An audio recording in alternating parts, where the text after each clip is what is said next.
Hello everyone, welcome to my channel. So if you're here due to the recent news of how the yield curve inverted and wonder why the news channels are making such a big deal out of it, in this video I will try my best to explain to you what the yield curve is and why the inversion might just be a big deal. Hello everybody, my name is Ken. Welcome to my channel Financial Fitness, where I will be a personal finance coach to help you navigate through the ins and outs of everything money. Okay, so in most situations, especially on the news, when someone mentions the yield curve, they are most likely referring to the yields of the US Treasury security. And what is a US Treasury security? Well, simply put, it is a security issued by the US government, and when you buy one, you are basically lending your money to the US government. The securities are categorized into Treasury bill, Treasury note, and Treasury bond. And the only difference between all three are the maturity of each security. And just like with any type of loan, you are getting paid interest for lending the government your money. And under normal circumstances, the longer the loan, the higher the interest will be, and the interest is also known as the yield. And that obviously makes sense, since the longer I'm lending you my money, the longer I'm unable to use that money for anything else, and I'm also exposing myself to more risk while the money is not with me. So in general, it makes a lot of sense that the longer I'm loaning out my money, the higher I will want the interest to be, so I feel good about lending out the money for a longer term. A good comparison will be a bank CD. The longer the term of the CD, the higher the interest rate will be offered. So without going into too much details on how the security auction works, let's just pretend you bought some US government security at 2% yield on a 2-year note and a 4% yield on a 10-year note. If you bought $1,000 worth of each and kept them until maturity, then it's very simple. For the 2-year note, you will get paid a $10 interest every 6 months and get your $1,000 back after 2 years for a grand total of $1,040 after 2 years. And on the 10-year note, you will get $20 every 6 months, and after 10 years, you will get your $1,000 back for a grand total of $1,400. However, here's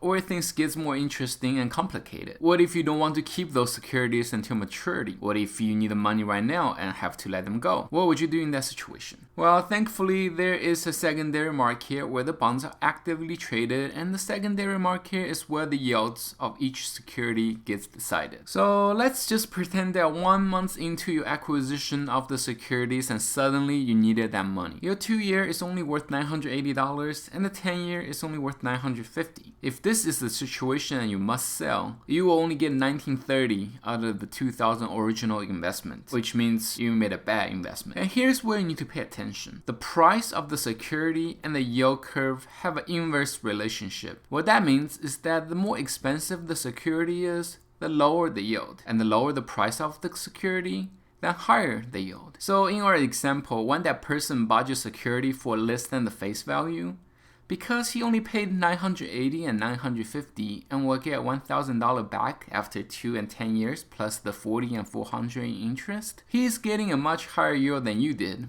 due to him paying less for the security while getting the same return. And if the opposite is true, and that in the months you had held the security, suddenly the bond prices jumped and you sold your 2-year for $1,050 and the 10-year for $1,020, then that means whoever bought your securities are getting a lower yield than what the face value offered. So remember, when a security costs more than the face value, that means the yield is lower. And when the price is lower than the face value, that means the yield is higher. So what does it really mean when the yield curve inverts? And why is it so important? Basically, a yield inversion means that people are willing to pay a higher price for the longer term security than they would for a shorter term. Generally speaking, the longer I'm lending you my money, due to the loss in liquidity, a loss in opportunity to invest in something else, and the increased risk, I would most likely want to have a higher return. However, when the yield curve inverts, it means people are willing to take that guaranteed return for a longer duration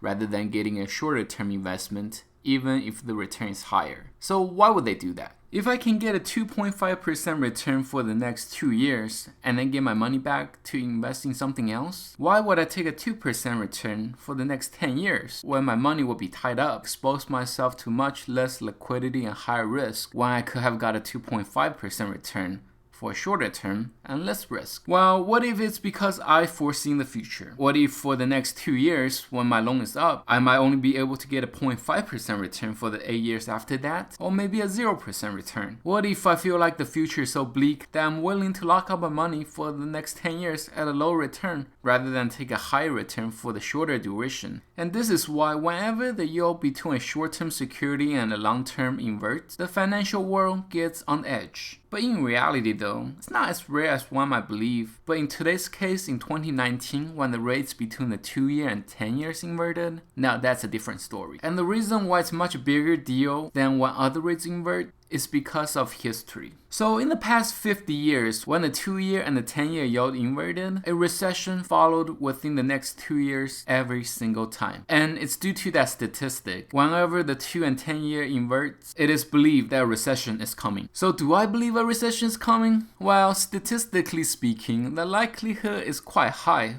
based on what have happened in the past and how long of expansion we are currently in. So I would say that the likelihood of it happening is actually quite higher than it not happening. But at the end of the day, the past is the past, and no two economies are ever the same. Today we're facing different issues and have different solutions, so I will leave it up to you to decide if you think we're on the end stage and will soon enter a recession. I'm just here to provide you knowledge and data. At the end of the day, you have to decide on your own what you think will happen in the future. However, I would like to say this though. Instead of a early indication of recession like many would have put it, when the 2-year and 10-year inverts, to me it feels like a self-fulfilling prophecy. When the invert happens, people will see on the news of how big a deal it is, and they will start to think differently about the economy. People get more defensive, thinking a recession might happen, and due to people becoming more conservative with their money, companies begin to earn less money, and with less earnings, businesses begin to let go employees, which will lead to a high unemployment rate. That in turn leads to even less money being spent in the market, and companies earn even less, which leads to an even higher rate of unemployment. And in between all that's happening in the real world, with poor quarterly earnings to report and the lower guidance from companies due to lower spending from the public, stock prices will also begin to drop, which will lead to more and more people taking their money out from the stock and put it into more conservative means like bond and gold. It will lead the market to drop even more, and eventually it will lead to people massive panic selling, fearing of a recession. And with all that happening at the same time, we literally fulfilled the recession prophecy by acting like a recession will occur. So with all that said, I just have one advice to offer. Trek with caution. The market will always give you opportunities, yet at the same time make you feel on edge. Do not panic sell at every single negative news, and do not panic buy thinking you will miss out if you don't buy at this moment. There will always be opportunities in the market with a lot of booby traps along the way. Alright guys, that's all I have for this video. I hope you enjoyed it, and if you did, subscribe, like, share, and leave me a comment on video topics for future videos. And like always, thank you for watching and have an awesome life.